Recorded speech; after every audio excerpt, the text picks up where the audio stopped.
Andrew. Thanks, Joe. Good to see you again after 6 years.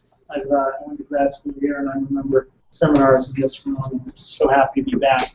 I have a few points that are coming off of what people have said. The first I'd make is that I don't think ASEAN is really a good location to solve the South China Sea dispute.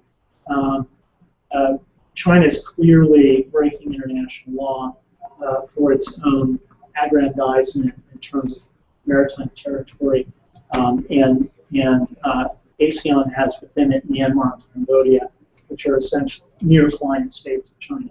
They're blocking any real moves by the ASEAN Corporation organization. The TPP and APEC are great ideas. I'm not sure how much influence they're going to have positively on the situation, as sometimes those kinds of Chinese economic access to countries greases the rails essentially for their influence, and they use that influence to stop any sort of confrontation against the types of aggrandizement that they're doing in the South China Sea. I think that U.S. allies are worried. I think that they're worried about the commitment of the United States if it came to war with China. And look at Scarborough Shoal. China has occupied Philippine territory, essentially, or exclusive economic zone for 2 years, and we really haven't done much about it at all. We definitely haven't done anything militarily about it. And I think that gives people pause about our commitments, our defense commitments to those countries. What I think we need to do is take a stronger stance. But what the United States should do is take a stronger stance in terms of its bilateral treaties. I think we should go beyond a bilateral treaty and have a strong multilateral defense treaty in Asia. I think that we should include Japan. I think we should include South Korea, the United States, Australia, New Zealand. Basically, better democracies, because I think that's key in Asia. I think we should also have a partnership for peace program similar to that of NATO in Europe.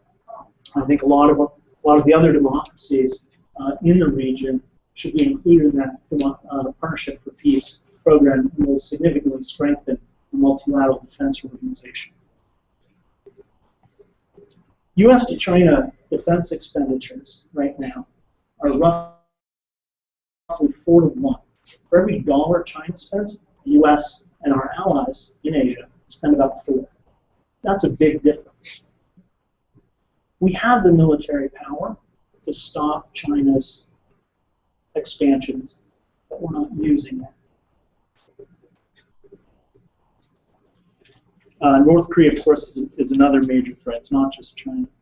As far as Chinese legitimacy, I think China can gain legitimacy in the international arena by following international law. And I think it will. I think as long as China breaks international law, I think that countries that are being hurt by that will see China as a criminal, and I think other countries will see China as a criminal as well. And it sounds to me like this is a new Cold War. Or am I exaggerating? It's a dangerous situation. You've got Russia and China expanding territorially, right? And with military force, because China is using its navy against these small countries, and it's a very dangerous situation. So we're going to surround them with military alliances, right? I think we should have a strong democratic military alliance, just as we do in Europe.